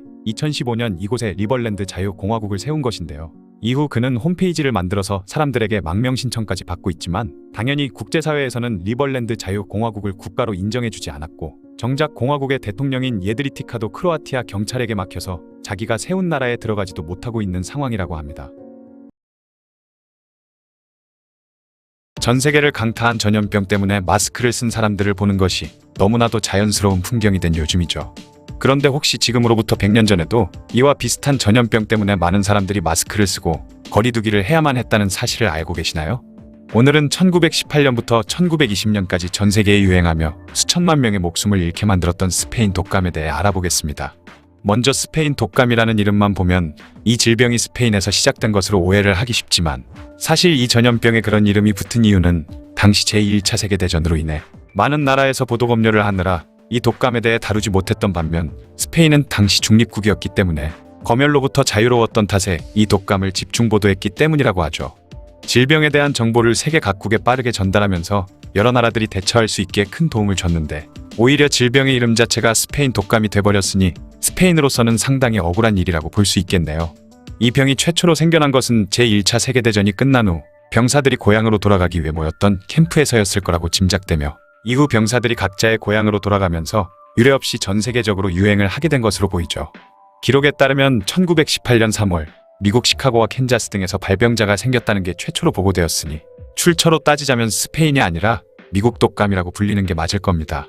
이 질병이 특히 무서운 이유는 머나먼 옛날의 경우 전염병에 대한 상식이 거의 없다 보니 손쓸 길이 없어 당한 것이라 해도 스페인 독감의 경우는 이미 공중보건 체계가 어느 정도 잡혀있던 근대화된 사회가 만들어진 후임에도 엄청난 피해가 발생했다는 점인데요. 그 당시 세계 인구가 약 17억 명이었는데 감염자만 약 5억 명의 사망자는 최소 1,700만에서 최대 5천만까지 된다고 하니 마치 지금의 전염병 사태처럼 그야말로 전 세계를 강타했다고 볼 수 있죠. 1차 세계대전으로 사망한 사람이 약 1,000만 명 정도인데 최소 2배에서 많게는 5배가 넘는 사람들이 희생된 것인데요. 그 중에서도 오세아니아의 국가인 사모아는 인구의 90%가 감염돼서 30%나 되는 사람들이 사망했고, 산마리노는 이 질병 하나 때문에 국가 멸망의 위기까지 겪었다고 합니다. 때문에 이 당시에도 지금처럼 마스크 착용을 의무화하는 국가들이 생겨났는데요. 미국 시애틀에서는 마스크를 쓰지 않은 승객의 대중교통 탑승을 거부했고, 또한 공공장소에서 마스크를 쓰지 않을 경우에는 며칠 동안 유치장에 가두는 엄벌에 처하기도 했습니다. 일본의 도쿄에서도 시민들의 마스크 착용을 의무화하면서 많은 사람들이 마스크를 쓰고 다니는 것을 흔하게 볼 수 있었다고 하죠. 잘 알려지지는 않았지만 우리나라 또한 이 스페인 독감을 피해가지 못했는데요. 당시 일제강점기였던 한반도에서는 이 질병을 모호년 독감이라 불렀는데 1918년 가을부터 겨울에 이르기까지 대유행을 했다고 합니다. 조선총독부 통계에 따르면 당시 1678만 명의 조선인들 중 무려 절반이나 되는 742만 명이 이 병에 감염되었으며 그 중에서 13만 명이나 되는 사람들이 목숨을 잃었다고 하죠. 3.1 운동으로 희생된 사망자의 수가 약 7,500명인데 스페인 독감으로 죽은 사람의 수는 그 20배가 넘는 셈입니다. 당시 한반도에 살던 일본인이라고 해서 이 병이 피해간 것은 아니었기 때문에 조선에 있던 34만 명의 일본인 중 약 16만 명이 스페인 독감에 걸렸고 그 중에서 1,300명이 사망했다고 하네요. 1차 대전에 참전하지도 않은 조선의 스페인 독감이 퍼진 이유는 바로 1차 대전에 참전했던 일본군 중 다시 조선으로 배치받았던 사람들로부터 전염이 된 것이라고 합니다. 당시 스페인 독감은 3차례에 걸쳐 진행되었는데 1차 감염은 1918년 초 미국 중서부에서 시작해 유럽과 아시아, 북아프리카를 거쳐 같은 해 7월에는 호주까지 퍼져나갔죠. 하지만 1차 감염은 조선에는 별다른 영향을 미치지 못했고 8월 말부터 시작된 2차 감염이 바로 9월 말부터 만주를 통해 조선에 유행하기 시작한 것이라고 합니다. 1918년 9월부터 조선에서 본격적으로 스페인 독감 환자가 나오기 시작했으며 10월이 되면서부터는 거침없는 속도로 빠르게 질병이 퍼져나갔는데요. 때문에 각지의 학교가 휴학을 했을 뿐만 아니라 각종 단체와 관청들 또한 제대로 된 업무를 보지 못하는 상황이 되었죠. 개성시에서는 한 달 사망률이 평소의 7배까지 치솟았고 충청남도 예산군과 홍성군에서는 수천 명이나 되는 사람이 사망해 사망자를 처리할 사람이 없는 지경에까지 이르렀습니다. 그러다 보니 일반 농가에는 사람이 없어 추수를 하지 못한 논이 절반 이상이었다고 하네요. 평양에서도 인구의 절반이 감염되면서 집배원들까지 단체로 감염돼서 업무가 마비된 우체국이 대부분이었다고 합니다. 문제는 당시 일제의 총독부가 이 사태에 제대로 대처를 하지 못했다는 것이죠. 그들은 스페인 독감의 1차 감염이 전 세계적으로 진행될 때도 이 질병에 대해 전혀 무관심했으며 2차 감염이 진행되고 한참이 지난 10월 중순이 돼서야 뒤늦게 관심을 갖고 대비책을 준비하기 시작했습니다. 총독부는 그동안 전염병 관리가 식민지 통치의 핵심이라고 떠벌려왔는데 그것이 말뿐이었다는 것이 밝혀지는 순간이었죠. 뿐만 아니라 일제는 이런 소식이 퍼지면 조선인들의 민심이 나빠질 수 있다는 이유로 전염병과 관련된 보도를 통제하기까지 했습니다. 3.1 운동이 일어난 데에는 여러 가지 이유가 있겠지만 이 스페인 독감 또한 영향이 있었다고 하죠. 그때까지 조선 총독부는 조선을 건강한 사회로 만들기 위해 자신들이 한반도를 대신 다스리고 있다는 명분을 내세우고 있었는데 정작 대규모 전염병 사태가 실제로 일어나자 제대로 손을 써보지도 못한 채 그저 구경만 했으며 많은 조선인들이 희생된 후에도 자신들의 잘못을 인정하기보다는 조선인들의 비위생적인 행동이 이런 참사를 가져왔다고 오히려 조선인들에게 책임을 떠넘기는 파렴치한 태도를 보였습니다. 이런 총독부의 태도는 수많은 조선인들을 분노하게 만들었고 그렇게 점점 높아지던 반일 감정이 마침내 3.1 운동에서 폭발한 것이죠. 해가 지지 않는 나라. 그 나라의 영토가 너무도 넓어서 영토 중 한 군데 이상은 언제나 낮은 나라라는 뜻으로 흔히 빅토리아 여왕 시절 전성기를 구가했던 대영 제국을 의미하죠. 하지만 이 표현의 원조는 영국이 아닌 500년 전의 스페인 제국이라고 하는데요.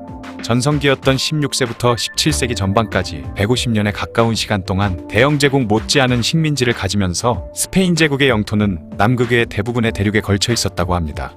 하지만 영원할 것만 같던 제국은 17세기 중반부터 갑자기 많은 것들을 잃어가기 시작했고 17세기 후반에는 다시 유럽의 변방 국가로 밀려나게 되죠. 과연 이 강대한 제국이 허망하게 몰락한 이유는 대체 무엇이었을까요? 스페인 제국은 15세기에서 19세기 후반까지 이어진 세계적 규모의 식민제국입니다. 전성기 시절에는 5대양 6대주에 걸쳐 식민지를 지배했는데 면적으로만 보면 대영제국에 이어 세계 2위의 해양제국으로 한때는 아메리카 대륙 전역을 석권한 적도 있었다고 하죠. 대영제국의 칭호 중 하나였던 해가 지지 않는 제국도 원래는 스페인 제국을 이르는 말이었다고 합니다. 스페인 제국의 역사는 15세기부터 시작됐죠. 800년 가까이 이베리아 반도의 둥지를 틀고 있던 이슬람 세력을 안달루시아 남쪽 끝으로 몰아낸 카스티아 왕국은 1469년에 여왕 이자벨 1세가 지중해를 장악한 아라곤 왕국의 페르난도 1세와 혼인을 하면서 두 부부가 함께 나라를 다스리는 통합 스페인으로서의 역사가 시작되었습니다. 머지않아 스페인은 엄청난 속도로 발전하게 되는데 그 계기는 1492년 10월 이사벨 여왕의 후원을 받은 콜럼버스의 아메리카 대륙 발견이었죠. 콜럼버스의 항해로 아메리카 대륙을 발견한 이후 에르난 코르테스와 페드로 데 알바라도, 프란시스코 피사로 등의 정복자들이 멕시코와 콜롬비아, 파라과이, 아르헨티나, 우루과이 등을 점령한 데 이어 텍사스와 애리조나 등 지금의 미국 남서부 지역들을 점령하면서 스페인은 북중미와 남미 일대에 거대한 식민지를 구축하기 시작했습니다. 1580년에는 스페인과 포르투갈의 연합이 이루어지면서 기존의 스페인이 점령하고 있던 아메리카 대륙 식민지와 1571년 추가로 정복한 필리핀에 이어서 포르투갈이 대항해 시대를 맞아 정복한 아프리카와 브라질, 인도, 동남아시아와 중국의 식민지까지 합쳐지며 거대한 규모의 해양 제국을 이룩하는 데 성공하게 되죠. 이 시기 스페인 제국은 필리핀에 쳐들어온 왜구를 카가얀 전투에서 격퇴시키기도 했고 명나라를 정복하려는 시도를 하기도 했습니다. 1588년 스페인 제국이 잉글랜드 원정에 실패하고 무적 함대가 패배하면서 많은 사람들이 결과적으로 스페인이 전쟁에서 패한 것으로 알고 있지만 사실은 그 후 기세가 오른 잉글랜드가 역으로 스페인을 침공했다가 오히려 잉글랜드 해군이 박살난 끝에 스페인이 우세한 상황에서 런던 조약을 맺으며 전쟁이 끝났죠. 당시의 지배자였던 펠리페 2세가 새롭게 수도로 삼은 마드리드를 포함한 카스티아 지방 중심의 중앙집권 제도를 고집하며 포르투갈 귀족들의 불만을 사기는 했지만 연합왕국 자체는 이후에도 수십 년 동안이나 더 유지됐습니다. 하지만 1618년에 30년 전쟁이 터지고 스페인 제국이 오스트리아 합스부르크 왕가를 지원하면서 전쟁 비용으로 들어가는 돈이 급속도로 늘어난 데다 네덜란드의 함대가 아시아 교역 지대에서 해적 행위를 하는 것을 해군력이 부실해진 스페인 정부가 제대로 막지 못하면서 손해가 눈덩이처럼 커진 포르투갈 쪽의 불만은 폭발 직전에 이르렀죠. 결국 30년 전쟁 중이던 1640년에 포르투갈이 스페인으로부터 독립을 선언하면서 60년 만에 스페인과 포르투갈의 동군연합은 끝나게 됩니다. 한편 그동안 스페인 제국의 군사활동에 대한 경제적 부담은 거의 전적으로 카스티아 지방에서 짊어지고 있었는데 스페인의 재상이었던 올리바레스는 이 문제를 바로잡기 위해 왕국 전체가 평등하게 국방비를 내도록 과세 개혁을 추진하기 시작했죠. 이에 따라 카탈루냐 지방에서도 군대를 유지하기 위한 물자를 징발하기로 합니다. 때마침 프랑스와 스페인 간의 전쟁이 일어나자 스페인 군대는 프랑스와의 국경지대인 카탈루냐에 주둔하며 물자를 징발하기 시작했죠. 그러자 카탈루냐 농민들이 중앙정부의 불만을 품고 1640년에 카탈루냐 반란 또는 수학전쟁이라 불리는 반란을 일으켰습니다. 이 전쟁은 1652년까지 무려 12년이나 계속되면서 스페인에 엄청난 부담을 줬으며 설상가상으로 1641년에는 안달루시아, 1647년에는 남부 이탈리아에 있는 나폴리 왕국, 1648년에는 아라곤 본토까지 반란을 일으켰기 때문에 스페인은 이 모든 반란을 진압하기 위해 엄청난 국력을 쏟아부어야 했죠. 여기에 30년 전쟁에서 프랑스와 스웨덴 연합군에 패배하면서 가장 많은 세금을 거둬들이고 있던 부유한 지역인 네덜란드를 잃었을 뿐만 아니라 서유럽에서의 주도적인 입지도 잃어버리게 됩니다. 16세기부터 17세기 초반까지 유럽 제1의 국력을 자랑하던 스페인은 30년 전쟁에 이어 스페인 왕위계승 전쟁을 거치며 몰락하기 시작했죠. 스페인 왕위계승 전쟁이란 스페인 합스부르크 왕가의 마지막 왕인 카를로스 2세가 후계자 없이 사망하자 그 자리를 차지하기 위해 오스트리아의 합스부르크 왕가와 프랑스의 부르봉 왕가가 싸우게 된 전쟁인데요. 전쟁의 결과로 스페인 합스부르크 왕가가 차지하고 있던 시칠리아 왕국과 나폴리 왕국의 왕위가 오스트리아에게 넘어가면서 스페인이 지중해에 끼치는 영향력은 급격히 줄어들었죠. 그리고 많은 세금을 거둬들이고 있던 지금의 벨기에 지역을 오스트리아에게 내주게 되면서 국가 재정에도 큰 타격을 받았으며 지중해의 입구라 할 수 있는 지브롤터마저 영국에게 내주게 되면서 지중해와 대서양을 이어주는 유일한 회로를 영국이 틀어지게 됩니다. 그렇게 끝없이 몰락하기만 하던 스페인 제국이었지만 이후 한동안 현명한 왕들이 나와서 정책에 적극적으로 참여하면서 조금씩 예전의 영광을 되찾는 듯한 모습을 보이던 때도 있었죠. 펠리페 5세 시절에는 유럽과 신대륙의 무역을 장려하면서 국내 발전에 힘쓴 결과 이후 100여 년 동안 스페인 본토는 태평성대를 맡게 되었고 그의 아들인 카를로스 3세 시절에 이르러서는 스페인의 영토가 남부 아르헨티나를 비롯해 미국 서부와 남부, 중부지방 및 캐나다 남쪽까지 이르게 되었습니다. 1766년 스페인의 마드리드와 각 지역에서 반란이 일어나자 카를로스 3세는 반란의 배후가 가톨릭의 남자 수도회인 예수회라고 판단했고 다음 해에 스페인의 전 국토와 식민지에서 예수회를 추방했죠. 그는 캘리포니아와 애리조나 등의 북미 식민지 경영에 적극적이었으며 북미 여러 곳에 스페인 탐험대를 파견하기도 하면서 드넓은 식민지 영토를 보유하게 되는데요. 미국이 대영 제국을 상대로 독립을 선언한 독립전쟁에서는 신생 미국을 지지하며 1779년 영국에 선전포고를 하고 프랑스와 같이 지원군을 파견했습니다. 비록 지브롤터의 세인트 빈센트 곳 앞바다에서 벌어진 해전에서는 영국에게 패배했지만 이후 중앙아메리카에 위치한 과테말라와 니카라과에서도 영국군과 충돌했고 1780년 5월 미국 남부의 루이지애나 주에서는 세인트 루이스 전투에서 영국과 인디언의 연합군을 격파했죠. 이후 스페인군은 1781년 1월 모빌 전투에서 영국군을 격파하고 같은 해 3월부터 5월까지 계속된 펜서콜라 공방전에서도 승리하면서 영국령 식민지였던 웨스트 플로리다주의 수도 펜서콜라를 점령하게 됩니다. 영국은 플로리다를 빼앗긴 뒤 이어진 요크타운 전투에서도 참패하자 전쟁을 계속하기를 꺼려했고 결국 1783년 파리 조약을 체결하면서 플로리다가 스페인의 영역임을 인정하게 되죠.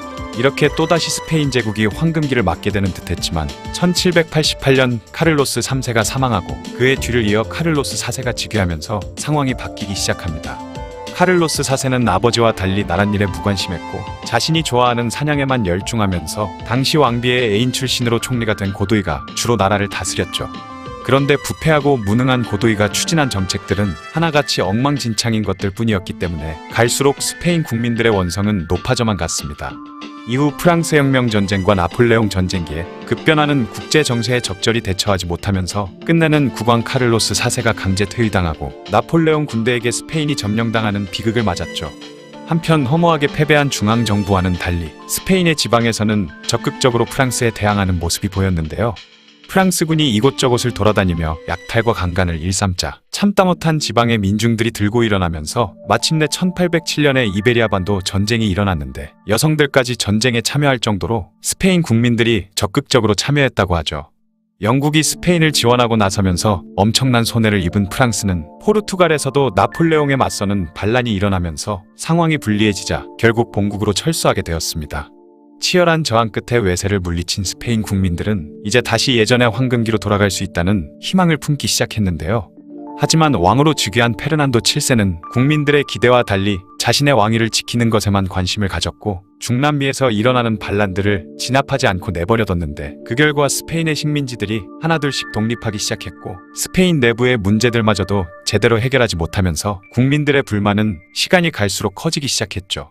1898년에는 미국과의 전쟁에서 패배하면서 괌과 쿠바, 필리핀 등의 식민지를 모두 잃게 되고 그나마 남은 서태평양의 섬들조차 지배할 여력이 되지 않았기 때문에 독일에게 모두 팔아버리게 됩니다. 이후 스페인에 남은 식민지라고는 서사하라와 적도 기니, 그리고 스페인령 모로코가 있는 아프리카 영토뿐이었죠. 17세기까지 속국에 속국에 불과했던 벨기에와 네덜란드가 보유한 식민지보다도 더 작은 영토를 가질 정도로 몰락한 것입니다. 동시대의 영국이나 프랑스의 지배자들이 중앙 집권화를 이뤄나가며 근대 국가로 빠르게 체제 변환을 하고 있었던 중요한 시기에 제대로 된 리더가 없었던 스페인은 뼈아픈 대가를 치러야만 했죠. 지금까지 스페인 제국의 몰락에 대한 이야기였습니다.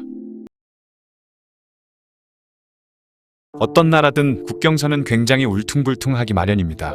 바로 산이나 강 등 지리적인 이유로 국경이 만들어져 울퉁불퉁한 것이죠. 하지만 아프리카의 국경선을 보면 굉장히 독특한데요. 자로되고 쭉쭉 그어놓은 것처럼 국경선이 일직선이죠. 그 이유는 바로 1884년에 베를린에서 열린 한 회담 때문이었습니다. 왜 아프리카 국경선이 베를린에서 열린 회담 때문에 생긴 것일까요? 1800년대 초까지만 해도 유럽 국가들은 북아프리카 일대와 대항해 시대 때 인도 항로를 개척하다가 알게 된 아프리카 중부, 남부의 해안 지역만 알고 있었고 아프리카 대륙의 내륙 지역은 완전한 미지의 세계였습니다. 당시 유럽의 열강들은 열심히 식민지 넓히기에 혈안이 돼 있었는데요. 그리고 아메리카로 노예들을 열심히 보냈어야 했기에 노예무역과 삼각무역 역시 활발하게 진행되고 있었죠. 그러다 보니 더 많은 흑인 노예들을 찾기 위해 유럽인들은 아프리카 내륙으로 마술을 뻗기 시작했습니다. 특히 영국은 1788년부터 내륙으로 탐험대를 보내기 시작했는데요. 탐험대들은 유럽 국가들에게서 많은 지원을 받으며 아프리카 내륙 침략이 시작되려 하고 있었죠. 하지만 그렇게 순탄치만은 않았는데요. 탐험대들은 아프리카 내륙의 기후와 말라리아 같은 풍토병을 이기지 못하고 결국 내륙의 개척은 해내지 못하고 있었죠. 그렇게 아프리카 대륙에 겁만 앓고 있던 중 1820년이 되자 프랑스의 화학자 피에르 조셉 펠트티에르라는 인물이 말라리아 치료약을 발명했고, 그때부터 유럽인들의 본격적인 아프리카 내륙 침략이 시작되었습니다. 1800년대 중반에 접어들자 선교사들과 탐험가들에 의해 아프리카 내륙에 널려있던 지하자원이나 노예로 쓸만한 흑인들에 대한 정보가 넘쳐나기 시작하면서 식민지를 만들기 위해 혈안이 되어 있던 유럽 국가들 사이에서는 무슨 만찬이라도 차려진 것 마냥 군침을 흘리고 있었죠. 심지어 당시에는 아메리카 대륙의 식민지들의 많은 수가 독립을 하고 있던 시기라서 식민지가 사라진 유럽 국가들에겐 새로운 먹잇감으로 아프리카 내륙으로 눈을 돌린 것이었습니다. 그렇게 지속적으로 탐험가와 선교사들이 아프리카 내륙에 대해 밝혀내다가 1870년대에 헨리 스탠리의 콩고강 답사를 마지막으로 유럽인들은 아프리카 전역에 대해 파악하게 되었죠. 그 이후 눈 돌아간 유럽 국가들은 앞다투어 아프리카 식민지화에 열을 올리게 되었습니다. 그런데 이런 식민지 쟁탈전을 벌이다 보니 결국 열강들끼리 마찰이 빚어지고 마는데요. 당시 프랑스는 튀니지와 기니 등 서아프리카의 넓은 영토를 식민지로 만든 후 아프리카의 동쪽으로 눈을 돌렸고, 아프리카를 북쪽에서 남쪽까지 세로로 먹으려던 영국은 프랑스의 이런 행보를 예의주시하며 이를 저지하는 데 애를 쏟고 있었죠. 거기다가 벨기에를 비롯한 포르투갈과 같은 국가들도 식민지를 넓히기 위해 눈에 불을 켜고 있었고, 심지어 식민지 개발에 크게 관심이 없던 독일도 식민지를 만드는 쟁탈전에 투입되어 양상은 점점 더 과열되어 가고 있었습니다. 가장 불안한 지역은 바로 콩고 분지 지역이었는데요. 벨기에 왕인 레오폴드 2세는 1881년에 이미 콩고강 인근 지역에 레오폴드 B를 건설해 개인적인 식민지로 삼아버렸죠. 그런데 프랑스 역시 해군을 파견한 뒤 콩고강 북쪽 지역에 보호령을 설치해 식민지로 삼았으며, 포르투갈은 콩고 왕국과 협정을 맺고 나서 콩고강 유역의 영유권을 주장했습니다. 또한 그곳을 눈독 들이던 영국까지 포르투갈과 협정을 맺고 발을 슬쩍 담그자 벨기에와 프랑스의 반발에 부딪히게 되면서 무력 충돌 직전까지 가게 되는데요. 결국 포르투갈은 중재를 위한 국제회의 소집을 제안하게 되었고, 이 제안에 영국과 독일이 동의를 하면서 1884년 11월 15일 베를린에서 유럽 12개국과 미국, 터키 등의 나라가 참가해 회담이 열리게 되었죠. 이 회담이 바로 문제의 베를린 회담이었습니다. 당시 유럽의 언론들은 이 베를린 회담을 백인끼리 총칼로 싸우지 않고 대화를 통해 아프리카 주요 지역의 경계선을 그은 인간의 승리라고 극찬에 맞지 않았죠. 예전부터 그 땅에 살며 그곳의 주인이던 흑인 원주민들은 그들의 안중에는 없었습니다. 그렇게 1884년 11월 15일에서 1885년 2월 26일까지 약 3개월 동안의 회의 끝에 문제가 되었던 콩고강 주변 지역을 포함한 중앙 아프리카 일대는 실제로 그곳을 지배하고 있던 벨기에의 레오폴드 2세가 먹는 걸로 정했고, 나머지는 당시 모여있던 각국 대표들이 자기들 마음대로 자로잰 듯 반듯하게 쭉쭉 잘라 나눠 가졌습니다. 그런데 같은 언어나 같은 부족, 문화, 역사 등 기존의 어떠한 조건에 맞게 나눠져 있던 원주민들만의 국경은 무시당한 채 열강들 편한 대로 잘라져 버렸죠. 또한 이때 결정된 것 중 하나는 아직 아무도 차지하지 않은 땅은 실질적으로 지배하는 나라가 차지한다 였는데요. 이에 각 나라들은 더 많은 식민지를 차지하기 위해 무자비한 무력을 사용했고, 더욱더 치열한 경쟁을 촉발시켰습니다. 그렇게 아프리카 대륙 전체가 유럽 각국의 식민지가 되어버렸고, 이 베를린 회담을 아프리카의 분할이라고도 불렸죠. 이 회담을 통해 그어진 국경선은 제2차 세계대전이 끝난 뒤 식민지였던 아프리카 나라들이 독립을 하고 난 이후에도 계속 그대로였고, 이 이상한 국경선은 현재까지도 유지되고 있습니다. 또한 서구 열강들에 의해 아무렇게나 그어진 국경선 때문에 같은 부족이지만 서로 다른 나라 사람이 되었고, 같은 나라지만 서로 다른 문화와 언어를 쓰는 등 현재까지도 아프리카 내에서 많은 혼란을 야기시키는 원인이 되고 있기도 하죠. 물론 아프리카의 부족장들은 유럽의 이런 식민 정책에 맞서 저항하기도 했는데요. 전혀 소용이 없었습니다. 과거 유럽인들의 만행은 과거 우리나라에게 일본이 했던 것과 다름없는 것 같은데요. 아프리카 흑인들은 노예로 잡혀가거나 그곳에서 노예처럼 살거나 둘 중 하나였던 것 같죠. 그런 것을 보면 전 세계 누구보다 가장 비참한 삶을 살았던 것 같습니다. 아프리카의 국경선이 일직선인 이유, 베를린 회담에 대한 이야기였습니다. 오늘은 전혀 관계도 없어 보이는 두 나라가 왜 이렇게 사이가 좋은지에 대한 이야기입니다. 바로 이스라엘이 한국을 좋아하는 이유에 대해서이죠. 사실 이스라엘은 우리나라와 별 관계가 없어 보이는 나라인데요. 지역적으로도 멀리 떨어져 있고 역사적 접점도 없으며 혈연적 공통점도 없습니다. 그런데 의외로 이스라엘은 한국에 상당히 우호적인 입장을 취하고 있다는 사실 혹시 알고 계셨나요? 그럼 지금부터 이스라엘이 한국을 좋아하는 7가지 놀라운 이유를 하나씩 파헤쳐 보겠습니다. 첫 번째는 이스라엘은 독도와 동해를 단독 표기하는 고마운 나라입니다. 전 세계 지도에서 한국의 입장을 존중해 독도와 동해를 올바르게 표기하는 나라는 손에 꼽을 정도로 적은데, 이스라엘과 슬로베니아가 그 몇 안 되는 국가 중 하나이죠. 세계 대부분의 국가들은 일본의 주장을 따라 동해를 일본해로 표현하고 있으며 이는 러시아에서 유럽까지 광범위하게 퍼져 있는 관행입니다. 심지어 국제 분쟁에서 중립을 지키기로 유명한 스위스조차 자국 지도에서 일본의 표기를 사용하고 있는 것이 현실이죠. 그런데 이스라엘은 독도, 동해를 단독 표기해 줄 만큼 대한민국을 가깝게 생각하고 있는데요. 홀로코스트의 역사적 상처를 간직한 이스라엘은 과거 제국주의와 식민 지배의 잔재에 민감하게 반응합니다. 한국과 일본 사이의 영토 분쟁을 식민 지배 청산의 관점에서 바라보는 이스라엘의 시각이 한국의 우호적인 입장으로 이어진 것이죠. 두 번째로는 비슷한 시기에 국가를 세우고 전쟁을 경험했다는 것입니다. 1945년 8월에 한국이 광복을 맞이하게 되고 그로부터 3년 뒤인 1948년 5월에 이스라엘이 건국을 선언했죠. 이렇듯 두 나라는 비슷한 시기에 세계 무대에 등장했던 것인데요. 그리고 나라가 세워지고 얼마 후 두 나라 모두 전쟁을 경험했습니다. 새로 태어난 두 국가는 모두 건국 초기의 생존을 위한 처절한 전쟁을 겪었죠. 신생국 이스라엘은 주변 아랍 국가들의 포위 속에서 전쟁을 치렀고 한국은 1950년 북한의 기습 남침으로 참혹한 내전을 경험했습니다. 두 나라 모두 국가 존립의 위기 속에서 살아남아야 했고 이 과정에서 인재 양성과 기술 개발, 강한 방위력 구축이라는 비슷한 생존 전략을 선택했다는 공통점을 가지고 있습니다. 이스라엘 사람들은 한국을 단순한 경제 강국이 아니라 우리처럼 싸워서 이긴 나라로 바라보며 특별한 유대감을 형성하고 있는 것이죠. 세 번째로는 군사 및 안보 분야에서 긴밀히 협력하고 있다는 것입니다. 이스라엘과 한국은 모두 주변국의 위협에 둘러싸인 안보 환경을 가지고 있는데요. 이스라엘은 중동에서 유일한 유대인 국가로서 주변 아랍 국가들과의 긴장 관계 속에서 살아왔죠. 한국 역시 북한과의 분단 상황 속에서 항상 안보에 신경 쓰며 지내왔습니다. 이런 공통된 상황 때문에 두 나라는 군사 분야에서 긴밀하게 협력하고 있죠. 실제로 1960년대에 이스라엘이 전쟁을 치를 때 한국이 셔먼 전차를 이스라엘에 지원하며 그들의 군사력을 강화하는 데 도움을 주었습니다. 반대로 이스라엘은 실전 데이터를 공유하며 한국의 군사 기술 발전에 기여했죠. 최근에도 방위 산업, 사이버 보안, 무인기 기술 등에서 협력하며 서로의 안보 파트너로서 역할을 수행하고 있습니다. 한국은 이스라엘의 아이언 돔 기술을 벤치마킹해 자체적인 방공 시스템을 구축하는 중이고 하나시스템과 이스라엘 항공산업이 함정 전투체계 개발 협력을 진행하는 등 활발한 교류가 이루어지고 있습니다. 네 번째로 첨단 기술 강국으로서 서로를 인정하고 있죠.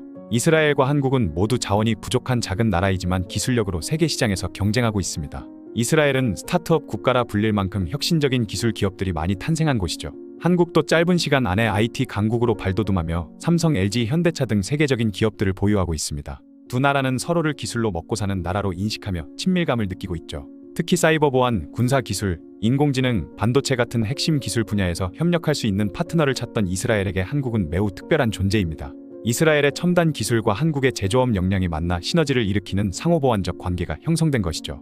2019년 체결된 한국-이스라엘 자유무역협정은 이러한 경제적 협력을 더욱 강화하는 계기가 되었습니다. 다섯 번째로 교육과 학문을 중시하는 각 나라의 열정을 서로 리스펙하고 있죠. 이스라엘과 한국은 모두 교육을 국가 발전의 핵심으로 여기는 문화를 가지고 있습니다. 유대인들에게 탈무드가 있다면 한국인들에게는 사서삼경이 있었던 것처럼 두 민족 모두 오랜 시간 지식과 학문을 중시해왔죠. 이스라엘 사람들은 한국의 교육열과 학구열을 높이 평가하며 이를 자신들의 문화와 비슷하다고 여깁니다.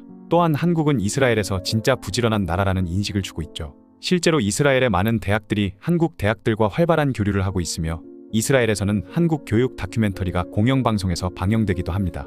여섯 번째로 문화적 유사성이 있으며 이스라엘에도 한류의 영향력이 미치고 있는 중이죠. 너무 다른 것 같은 두 나라지만 실은 문화적으로도 많은 공통점을 갖고 있습니다. 가족 중심적인 가치관, 공동체 정신, 높은 교육열, 빠른 경제 성장을 이룬 역사적 경험 등과 이스라엘의 키부츠 문화는 한국의 둘의 푸마시와 같은 전통적 상부상조 문화와 유사한 점이 많죠. 또한 최근에는 K-팝, 한국 드라마, 영화 등 한류 콘텐츠가 이스라엘에서 큰 인기를 끌고 있습니다. BTS, 블랙핑크 같은 K-팝 아티스트들이 이스라엘 젊은이들 사이에서 열광적인 지지를 받고 있고 기생충, 오징어 게임과 같은 한국 영화와 드라마도 뜨거운 반응을 얻고 있죠. 이스라엘 사람들은 한국 드라마를 통해 가족, 의리, 희생, 감정 표현 같은 그들의 전통 가치관과 비슷한 분위기를 느낀다고 합니다. 마지막으로 일곱 번째는 전략적으로 이스라엘은 한국이 중동과 소통할 수 있는 다리 역할을 해줄 수 있을 거라는 기대를 하고 있을 것이라는 것입니다. 이스라엘은 중동에서 이슬람 국가들과 사이가 좋지 않은 상황인데요. 그런데 한국은 동아시아에서는 친구가 많지 않지만 중동 국가들과는 두루두루 사이좋게 지내고 있는 국가죠. 이스라엘 입장에서는 중동 국가들과 대화나 협상이 필요할 때 다리 역할을 해줄 수 있는 국가가 필요했습니다. 그래서 미국과도 친하고 경제력도 있고 외교 평판도 괜찮은 한국이 눈에 들어온 것이죠. 한국이 이슬람 국가들과도 좋은 관계를 유지하고 있다는 점은 이스라엘에게 매우 중요한 요소입니다. 전략적 판단 하에 이스라엘은 한국과 친해지려 노력하고 있는 것이죠. 지금까지 이스라엘이 한국을 좋아하는 7가지 이유를 살펴봤는데요. 이처럼 이스라엘과 한국은 지리적으로는 멀리 떨어져 있지만 역사적 경험, 문화적 가치, 경제적 이해관계, 기술 혁신에 대한 열정 등 다양한 측면에서 깊은 공감대와 협력 관계를 형성해 왔습니다. 다만 한국 입장에서는 아랍 국가들과의 관계도 중요하기 때문에 대놓고 이스라엘과 친하게 지내기는 어려운 상황이긴 하죠. 석유 한 방울 나지 않는 한국으로서는 중동 국가들의 눈치를 볼 수밖에 없는 것이 현실인 것인데요. 하지만 그럼에도 불구하고 두 나라는 서로에게 중요한 파트너로서 앞으로도 다양한 분야에서 협력을 이어나갈 것으로 보입니다. 특히 AI, 바이오테크, 사이버 보안 등 첨단 기술 분야에서의 협력은 더욱 강화될 전망이죠. 이스라엘과 한국의 이런 특별한 관계가 앞으로 어떻게 발전해 나갈지 기대가 되네요. 20세기의 가장 황당한 사건을 들라고 하면 바로 베를린 장벽 붕괴로 인한 독일 통일을 들 수 있습니다. 베를린 장벽의 붕괴는 어느 누구도 예상하지 못했고 그 누구도 의도치 않았지만 우연과 실수, 그리고 오보가 결합되어 발생한 황당한 사건이었습니다. 당시 독일은 동독과 서독으로 분단되어 있었죠. 현재 우리나라가 남과 북으로 분단되어 있는 것처럼 말이죠. 서독은 자본주의 경제체제 하에서 종교와 노동의 자유가 보장된 의회민주주의 국가였고, 동독은 소련의 영향권 하에서 친소련적인 사회주의 공화국이었습니다. 이 독일을 가로질러 분리하는 장벽이 바로 베를린 장벽이었는데요. 베를린 장벽은 냉전의 상징이자 독일의 분단을 상징하여 왔습니다. 1989년부터 동독에서는 각종 개혁을 요구하는 반정부 시위가 이어졌고, 특히 1989년 9월 라이프치히에서의 대규모 시위를 기점으로 국민들의 시위는 동독 전역으로 확산되었습니다. 동독인들의 엄청난 시위로 인하여 당시 최고 지도자였던 에리 호네커 동독 공산당 서기장은 잘렸고, 동독 시민들은 호네커의 쌓임을 계기로 언론 자유화, 자유로운 여행 개방을 원한다며 오히려 더 과격한 반정부 시위를 벌이면서 동독의 상황은 한치 앞을 내다보기 힘든 지경에 이르게 됩니다. 이에 다급해진 동독의 집권당이었던 공산당은 소련에 급히 도움을 요청도 해보았지만 당시 소련 경제 여건도 매우 좋지 않았기에 소련의 대통령인 미하일 고르바초프는 동독에 대해 이전과는 다르게 간섭하지 않는다며 수수방관으로 일관합니다. 상황이 계속해서 다급해지자 동독 공산당은 일단 개빡친 반정부 시위대를 달래면서 잠시라도 시간을 벌기 위해 여행 자유화 정책을 조만간 실시하겠다는 내용의 기자회견을 1989년 11월에 하게 됩니다. 그러나 이 발표는 폭동 수준에 이르게 된 시위대에 대한 회유책이었을 뿐 실제로는 여권 발급 기간 단축 외에는 바뀐 것이 전혀 없었죠. 그런데 이 회유책도 못 되는 동독 정부의 여행 자유화 개선 검토에 대해 한 이탈리아 언론이 엄청난 사고를 치고 맙니다.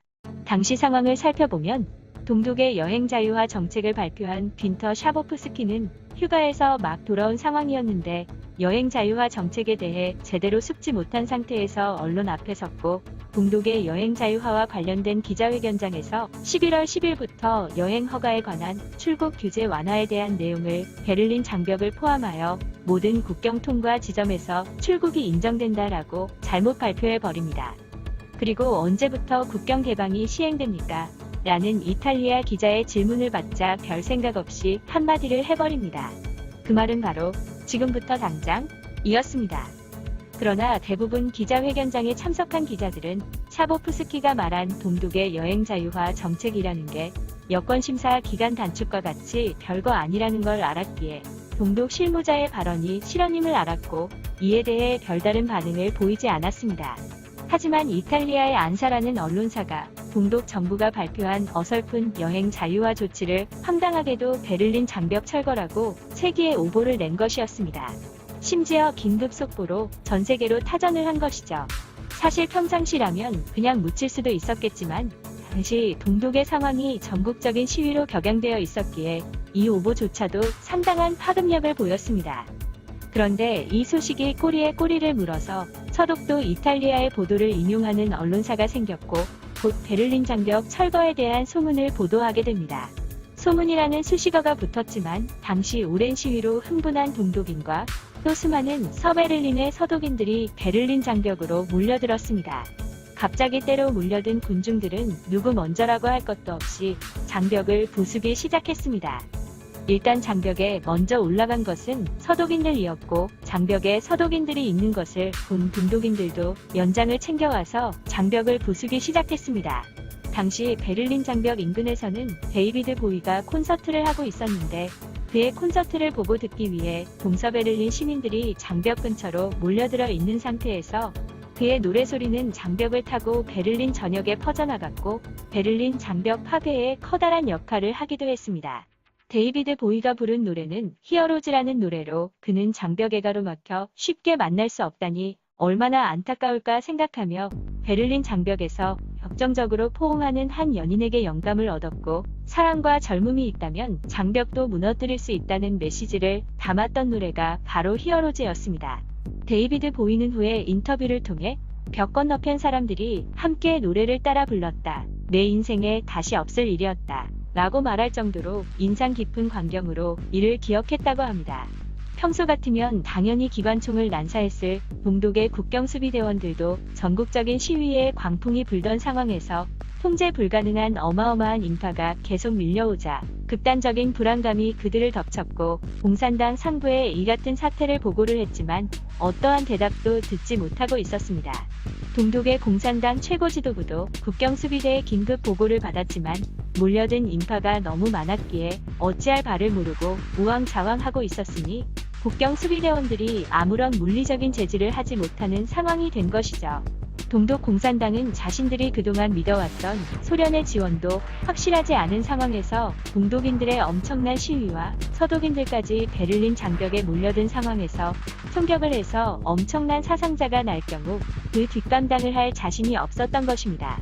결국 국경수비대 장교들과 병사들은 그저 상황을 멍하니 지켜볼 수밖에 없었고 이렇게 어이없게 베를린 장벽이 해체되게 됩니다. 그렇게 1989년 서방의 여러 예술인들과 락 가수들도 때를 지어 베를린 장벽으로 와서 특별 콘서트를 여는 등 베를린 장벽 일대는 1989년 연말까지 축제 분위기였고 동독은 베를린 장벽 해체 후 구심점을 잃고 와해되어 1990년 10월에 통일 독일이 공식 선언됩니다. 장벽이 무너질 때 서독의 빌리 브란트 전 총리는 한국에 있었습니다. 당시 야당 총재였던 김대중 전 대통령과 면담을 하고 있었는데 독일의 통일이 언제쯤 이루어질 것 같냐는 기자의 질문에 황당하게도 먼 훗날이라고 대답을 했습니다. 그런데 그 말이 끝나기가 무섭게 베를린 장벽이 무너졌다는 급보가 날아왔고 빌리 브란트는 급하게 귀국해야 했죠. 당시 빌리 브란트가 현직 총리는 아니었지만 정치적인 영향력이 있었습니다. 당시 서독의 총리는 헬무트 콜 총리였고 그는 통일 독일의 첫 수상이 됩니다. 아무튼 베를린 장벽 붕괴를 야기한 샤보프스키는 사실 베를린 장벽 철거의 1등 공신이었지만 과거 베를린 장벽을 무단으로 넘으려는 동독인 다수를 살해한 혐의로 10개월간 투옥되었다가 사면되었습니다. 그리고 그는 평생 자신의 실수에 대한 죄책감과 도의적 책임감에 시달렸던 것으로 알려져 있습니다. 사실 통일은 전 독일 국민에게는 정말 좋은 일이었지만 동독의 붕괴는 그로 인한 것이었으니까요. 당시 동서독 수뇌부들은 물론 미국, 영국, 프랑스, 소련 등의 나라 수뇌부들도 전혀 예상하지 못했던 독일의 통일은 영국 가수 보위의 콘서트와 이탈리아 언론의 오보로 인해 냉전의 붕괴라는 20세기 최고의 결과물을 만들어냈습니다.